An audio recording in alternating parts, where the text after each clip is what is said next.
America ఆర్థిక వ్యవస్థను అక్కడి టెక్ రంగాన్ని దశాబ్దాలుగా తమ భుజాలపై మోస్తోన్న భారతీయ టెకీల పరిస్థితి ఇప్పుడు ఎలా ఉందో తెలుసా?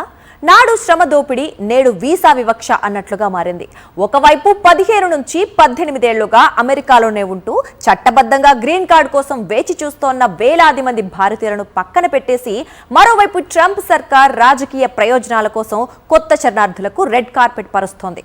అసలు అమెరికా వలస విధానంలో జరుగుతోన్న ఈ అన్యాయం ఏంటి? భారతీయ టెక్ నిపుణులను భయపెడుతోన్న ఆ ఘోరమైన గణాంకాలు ఏం చెప్తున్నాయి? సాక్షి టీవీ ప్రత్యేక కథనం.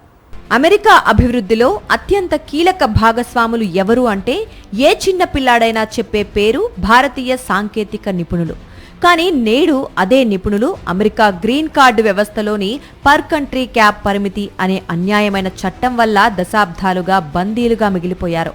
తాజా మే-జూన్ 2026 వీసా బులెటిన్ అధికారిక గణాంకాల ప్రకారం భారతీయుల EB2 కేటగిరీ కటాఫ్ తేదీలు ఏకంగా 2013-2014 సంవత్సరాల దగ్గరే స్తంభించిపోయాయి. అంటే దాదాపు 12 నుంచి 13 ఏళ్ల క్రితం దరఖాస్తు చేసుకున్న వారికి కూడా ఇప్పటికీ గ్రీన్ కార్డు రాలేదనేది వాస్తవం. ఈ అధికారిక వెయిటింగ్ పీరియడ్ ఇలా ఉంటే, ప్రస్తుతం లైన్లో ఉన్న లక్షలాది మంది దరఖాస్తుల సంఖ్యను బట్టి చూస్తే ఒక కొత్త భారతీయ IT ప్రొఫెషనల్ గ్రీన్ కార్డు పొందటానికి కనీసం 18 ఏళ్ల నుంచి గరిష్టంగా కొన్ని దశాబ్దాల కాలం పడుతుందని నిపుణుల అంచనా. ఒక మనిషి తన జీవిత కాలంలో అత్యంత విలువైన యవ్వనాన్ని, నైపుణ్యాన్ని అమెరికా కంపెనీల కోసం ధారపోసినా వారికి దక్కేది కేవలం నిరంతర అభద్రతాభావమే. H-1B వీసాల పొడిగింపుల చుట్టూ తిరగటమే వీరి జీవితంగా మారిపోయింది. మరోవైపు ట్రంప్ ప్రభుత్వం దక్షిణాఫ్రికాకు చెందిన ఆఫ్రికానర్ శరణార్థుల కోసం ప్రత్యేక ఎగ్జిక్యూటివ్ ఆర్డర్ల ద్వారా తలుపులు బార్లా తెరిచింది. దేశానికి ఎలాంటి పన్నులు కట్టని, తక్షణ ఆర్థిక సహకారం అందించని వారికి కేవలం కొన్ని వారాల్లోనే శరణార్థి హోదా, పౌరసత్వ మార్గాలను సుగమం చేస్తోంది.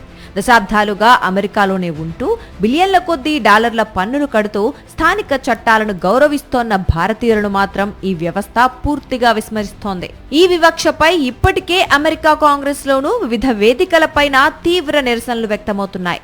దేశ ప్రయోజనాలకు అత్యంత అవసరమైన మెరిట్ బేస్డ్ నిపుణులను కాదని, రాజకీయ మైండ్ గేమ్ల కోసం శరణార్థులను చేర్చుకోవటం వల్ల అమెరికా స్వల్పకాలికంగా ఏం సాధిస్తుందో కానీ దీర్ఘకాలికంగా మాత్రం ప్రపంచంలోనే అత్యుత్తమ మేధావులను కోల్పోయే ప్రమాదంలో అమెరికా పడిందని అంతర్జాతీయ వలస విధాన నిపుణులు హెచ్చరిస్తున్నారు.